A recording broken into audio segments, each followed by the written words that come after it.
A brief biography of Daehaeng-kun Sunim. Daehaeng-kun Sunim was born in 1927 to an aristocratic family. The family's status ensured that they were originally quite wealthy, but by the time of Sunim's birth, their situation was precarious. Imperial Japan. His efforts to colonize Korea led to a military occupation of Korea that began in 1904 and became progressively more cruel and suffocating. Her father had been a military officer in the court of the last Korean emperor and continued to resist the Japanese occupation. As a result, when Sunim was 6 years old, the Japanese military government seized her family's house, all of their belongings, and their remaining lands. They fled just minutes ahead of the Japanese secret police, with only the clothes they were wearing. The family crossed the Han River and built a dugout hut in the mountains south of Seoul.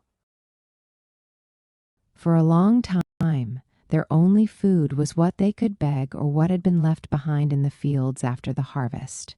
The relentless tightening of the Japanese stranglehold on Korea, the collapse of the Korean court, and the pitiful situation of his family filled Sunim's father with despair and frustration. Although her father was always kind and helpful to other people, for some reason he poured out all of his anger and frustration onto Sunim, his eldest daughter. Confused and unable to understand what was happening, Sunim stayed away from the hut as much as possible. Although the darkness and the strange sounds of the night filled her with fear, Sunim began sleeping in the forest, covering herself with leaves to stay warm. By the time Sunim was 8 years old, these days of hunger and cold had lasted for about 2 years. Although her life had been quite hard, inside Sunim had begun to feel very different. The fear she had felt from being out in the mountains at night had faded, and the dark night had gradually become comfortable and beautiful. Inside the forest there was no difference between rich and poor, superior and inferior. Within the forest, all lives supported each other and lived together harmoniously. In comparison, the world outside seemed to be filled with inequality and suffering. Everywhere she looked, it seemed as if people were just born to suffer. They spent their days cut off from each other, in the pursuit of things that ultimately seemed so trivial, as if they were just passing the time until they became sick and died. Was this all there was to life? What was the point of such an existence? Intuitively, she sensed that there was something more, something fundamental that her eyes weren't showing her. But what was it? For entire days she would lean against rocks or trees, thinking about these questions, desperately wanting to know and see that which had made her. As she grew older, this desire became so strong that sometimes she felt that it would be better to just die than go on without knowing the answers to these questions. In the midst of this questioning, the forest was a source of peace and comfort that sustained her. One day she suddenly found what she had been searching for. It was already within her and had always been within her. It was so warm and wonderful that she called it Appa, which means daddy. This wasn't the father whom she didn't dare let see her, the father who seemed to have no love at all for her. It was the inherent nature that made her, her true nature, the true doer. She cried and cried, calling out, "Daddy, Daddy," filled with joy at knowing that her true parent, her inherent nature, had always been with her. Years later, Kun Sunim laughed about this, saying, "If I hadn't been so young and uneducated, I might have called it Buddha-nature, or true self, but at that time all I knew was that it was completely full of love and warmth. So I just called it Daddy." I took the daddy that I felt within me as my father. From that time on, even though she didn't exactly understand what it was, Sunim took Daddy as her place of comfort and poured all of her love into there. Whenever she silently called Daddy, she felt as if all the rocks, trees, animals, and everything else became close friends, so close that it seemed as if they were all breathing as one. Somehow Sunim knew that Daddy could answer all of her questions, and so she just completely relied upon it. She just did so naturally and never tried to rely upon things outside of her. It seemed so amazing to Sunim that she who had nothing was given the infinite taste of the Dharma. Sunim felt that Daddy, her inherent nature, was more precious than anything else in the entire world, and kept insisting, "I want to see you." In response, the thought arose from deep within her. Look in a mirror, I am there.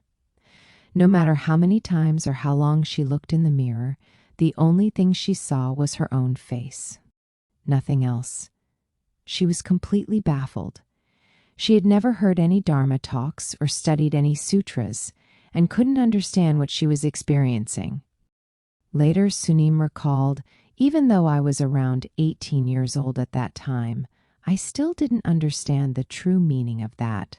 After Korea was liberated in 1945, Sunim followed her inner voice and headed to the Odai Mountains.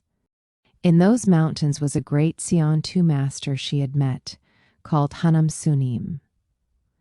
She had met Hanam Sunim many years before as a small girl. She had been staying with her uncle who lived in the area and would often go Hanam Sunim's temple to visit him.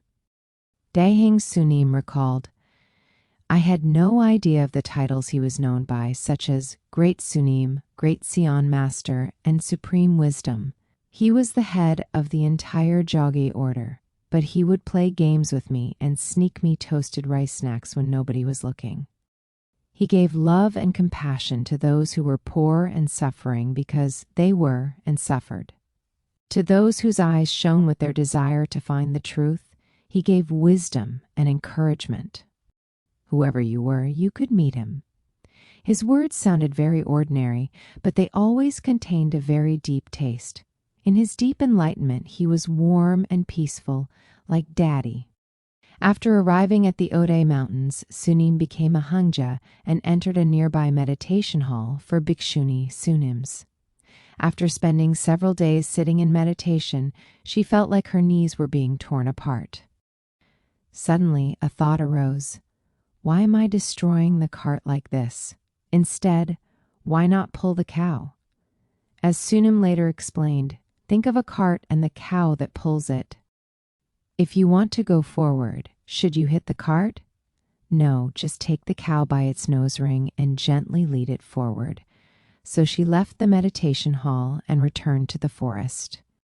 She was so intense in her practice that to her there were no such things as keeping precepts or not keeping precepts, shaving off her hair or having long hair. There was only going inward. In the spring of 1950, Sunim was ordained as a Samini.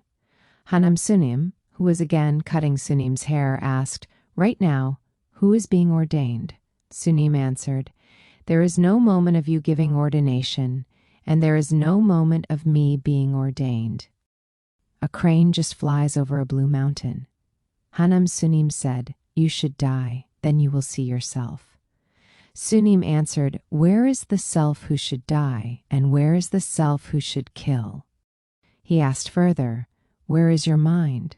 Sunim answered, You must be thirsty. Please have some water. Finally, Hanam Sunim asked, If I were a magnet and you were a nail, what would happen? Sunim answered, The nail will also become a magnet. Hanam Sunim was very pleased. Outstanding. Now go your own way. Shortly after this, the Korean War broke out and the country plunged into chaos. Within a few months, Hanam Sunim peacefully left his body. He was 75 years old and had been a disciple of the Buddha for over 50 years. After leaving Hanam Sunim, Daehang Sunim made her way to Busan, where she spent the next year or so.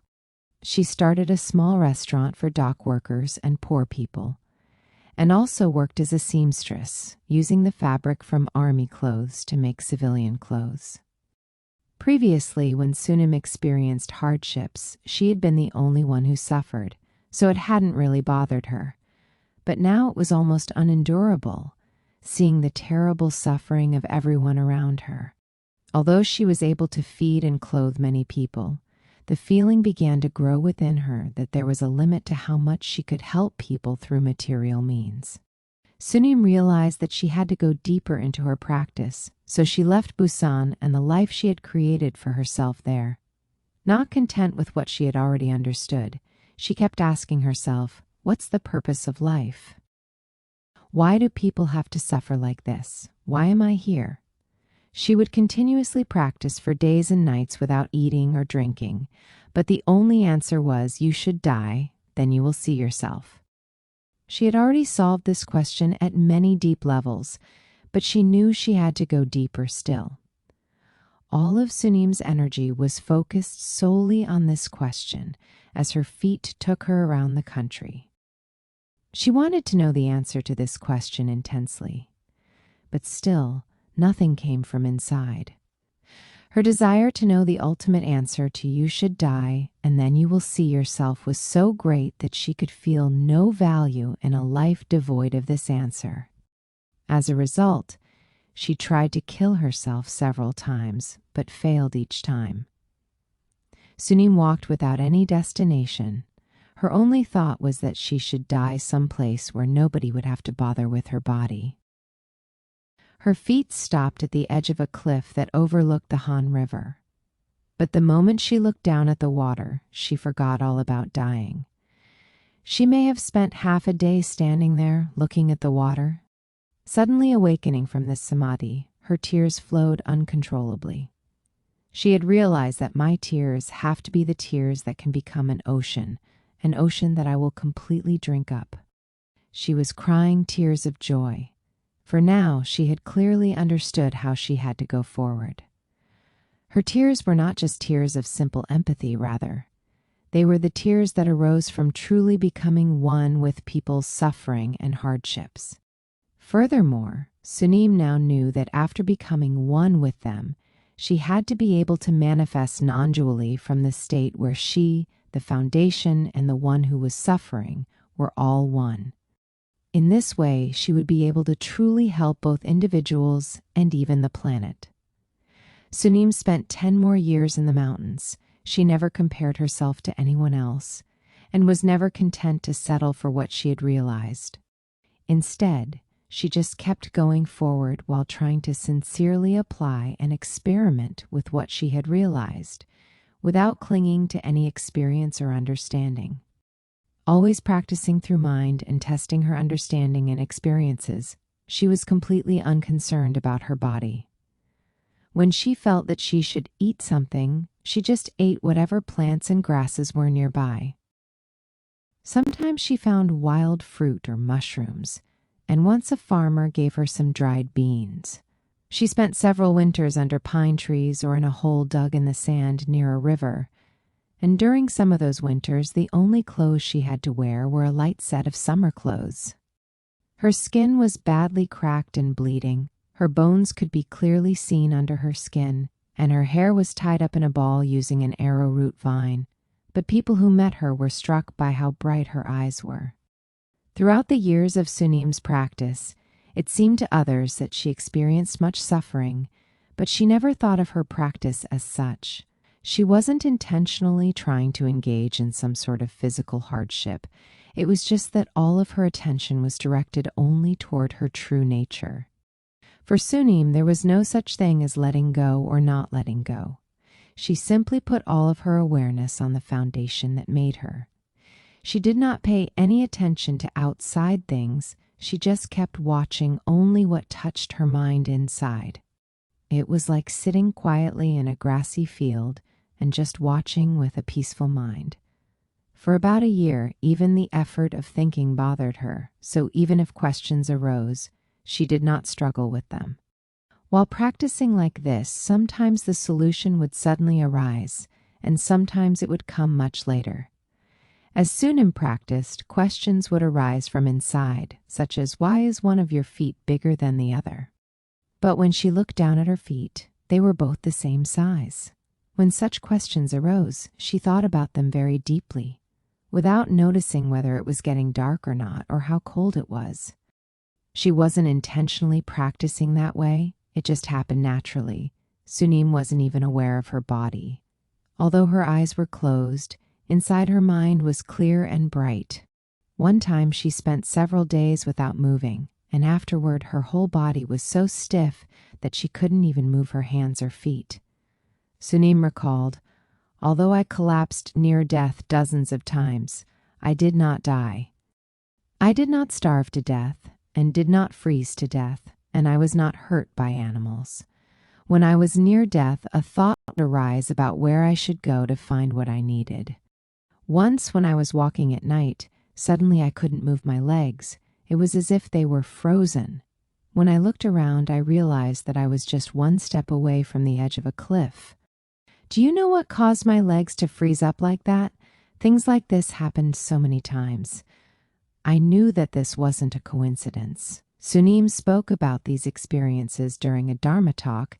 "It was my true self who did all of these things. It was my true self who herded me toward dangerous situations. And it was also my true self who kept me from dying.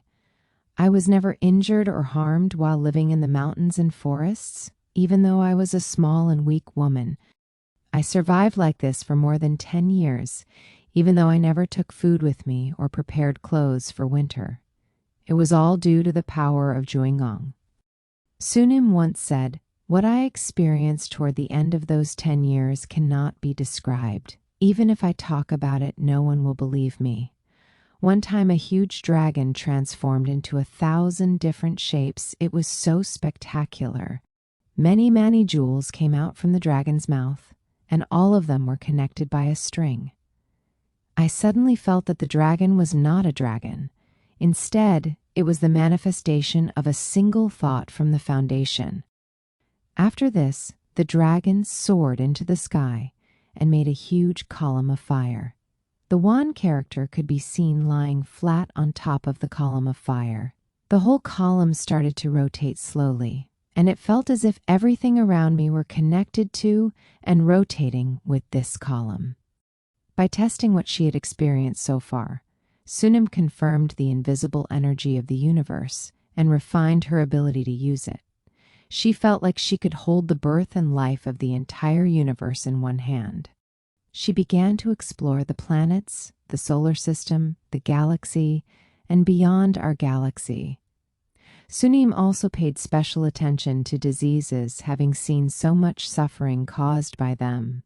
She would experiment with using the ability of mind to cure the diseases of villagers who lived in the area, and later would check to see how the disease had been affected. She experimented like this with not only diseases, but also with the family and social problems she observed. Later, while Sunim was still in the mountains, she experienced a huge light. She had been sitting in meditation and was suddenly surrounded by an incredible brightness. The light extended for kilometers in all directions, and she felt an indescribable sense of peace and fulfillment. Every direction was filled with light, and it seemed like the light filled even the tiniest of spaces. After this experience, the light always surrounded her, and she felt like all things and lives were helping her. Sunim said, "I never practiced with the intention to become a Buddha or to achieve enlightenment. I just wanted to know who I am, what I am, and why I was born. After realizing that my physical body is not me, my consciousness is not me, and my will is not me, I just wanted to know who I truly was after all of those other things were gone." Someone once asked Dehang Sunim what she obtained while practicing in the mountains. Sunim answered, "Most people think there is some concrete stage that is reached when mind is brightened. However, in fact, nothing to obtain is the principle that is truly obtained. If you say that you have obtained, have reached, have awakened to something, then already you have not obtained, not reached, and not awakened. Nothing to obtain, nothing to reach, and nothing to awaken to is the way to obtain, to reach, and to awaken." Another person asked Sunim whether, in order to awaken, they also needed to practice in the mountains as she did. Sunim answered, "Of course not.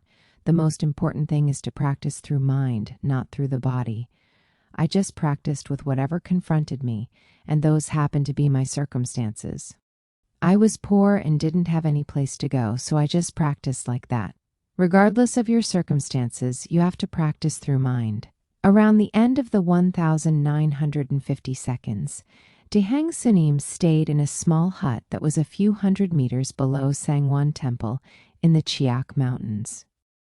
Sunim spent the next 10 years there and in the area around the city of Wonju, helping whomever she met and gaining many different kinds of experiences. As word spread that she was staying there, many people came to see her, asking for help with their problems. When they spoke of their suffering, she took it on as her own. She listened and only said, "I understand. It will be all right." The people left knowing that their problems would soon be resolved. They came to see Dehang Sunim seeking help with the problems they faced, but sooner or later, another problem would always arise. Although she took care of each particular problem, she could see that this didn't fundamentally help them. So, she began to explore ways of teaching people to rely upon their own Buddha nature, their inherent nature, and to show them that their Buddha nature was the one that could lead them and take care of all their problems. In this way, they could leave the bonds of samsara and karma behind and live freely. So, in 1972, Dehang Sunim moved to Anyang City, just south of Seoul, and established the first Hanmam Seon Center. There she began to teach people about their own true nature and how to rely on that nature. Many people felt attracted to Dehang Sunim's teachings because she showed them how they could practice in everyday life, regardless of how busy they were, what kind of job they had, or what their family situation was like. As time went by, people from more distant areas began asking Dehang Sunim to start a Hanmam Seon Center in their area. In this way, as of 2007, 15 branches have been established within Korea, and 10 Hanmam Seon centers have been established overseas. Dehang Sunim is also the teacher of more than 180 Sunims, many of whom help maintain the centers and assist people who come to the centers. Part 1, Principles. Chapter 1, Fundamental Questions. Who am I? Above all else, you have to truly know yourself. Who am I and what am I are the most important questions there are. You may think, I'm me. What else would I be? But it is not that simple. How did you come into existence? If you say that your parents gave birth to you, this implies that you are merely the biological combination of your parents' sperm and ovum. Is this all you are? No, there is that which is your foundation and your root, your true nature. Would you reject your root just because you can't see it? Experiencing your root for yourself is the work you have to do as a human being. Everything in your life happened after you were born. The world came into being, your family came into being, and every single thing you encounter also came into existence. The entire universe came into existence after you were born. If you didn't exist, what meaning would truth and this world have for you? What is it that hears, sees, sits, stands, speaks, and responds to any situation at any time and place? You must clearly know your true nature, your true root and seed. The physical body is a kind of shell, but there is something else that moves it. Nevertheless, many people feel that the physical body is truly me. However, this self is, in fact, like a burlap sack. When the body becomes worn out and is ready to be thrown away, what use are the things that you have collected as mine during your lifetime? Notice that your flesh is not eternal, but fleeting, like the clothes you change. Observe that your thoughts are also like this. While observing, you must clearly know that what's called I is an insubstantial, temporary existence. Know that this I cannot be free from suffering and will be destroyed while suffering. But is this everything? No. There is true self, the one in charge that takes off old clothes and puts on new clothes. What is Buddha? The word Buddha is often designated as an enlightened person, but Buddha does not depend upon the existence of enlightened people. Truth does not depend upon the existence of the teachings of an enlightened person. Although those teachings are the best way to find true mind, truth is truth no matter whether there is an enlightened person or not. Even the word Buddha is just a word. You have to find out for yourself what it truly means. This is why Shakyamuni Buddha said, "Light the Dharma lamp by lighting your inherent lamp." Buddha embraces every single thing without any trace of I or I did. If Buddha, bodhisattvas, and enlightened beings occupied a high position, they would never be able to take care of all aspects of the Dharma realm. The true Buddha can never be perceived by unenlightened beings' intellect or physical eyes. It does not have any shape or form, so it cannot be compared to anything else. No Seon masters, patriarchs, great sunims, enlightened people, bodhisattvas, or Buddhas can be completely relied upon because there is no Buddha inside the word Buddha. But anyone who awakens to the truth can see Buddha everywhere. Buddha is within your mind. 10. All beings, patriarchs, enlightened people, and the Buddha who embraces the universe and encompasses the past, present, and future, all of these are within your mind. Even all of your ancestors are within your mind. What is outside of yourself that you are trying so hard to find? Because you exist, Buddha exists. Buddha's shape is your shape, and Buddha's mind is your mind. What is Buddha nature? Buddha nature is your fundamental, eternal life, and is the foundation that encompasses the entire universe. However, most people don't realize that this foundation is already within them. If you awaken to the Buddha nature that is within you, at that instant you become a Buddha. Buddha nature existed before heaven and earth were born. It cannot disappear and cannot die, even if the universe collapses and space itself disappears. Buddha nature encompasses all visible and invisible phenomena in the universe, and Buddhanature is within each human being. Thus, within each one of us, there is the inherent ability that is taking care of all things, both seen and unseen. There is Buddha nature in every life, and every life is inherently Buddha. Often people think that they can find Buddha nature at some new and faraway place after crossing distant rivers and mountains and experiencing all kinds of hardships, but that is not true. The true treasure is within you. It is possible to become a Buddha, even though you do not know anything. Anyone can become a Buddha. If the true treasure were hidden someplace far away and difficult to get to, how could we say that everyone has the same Buddha nature as the Buddha? The truth that the Buddha taught applies to everyone and everything. What is Buddha Dharma? The Buddha Dharma is the truth and principles by which all realms operate. This includes all seen and unseen realms, and all of the beings within them. It is the truth that all Buddhas have awakened to and taught since time immemorial. The Buddha Dharma shows us the purpose of life and teaches us the path.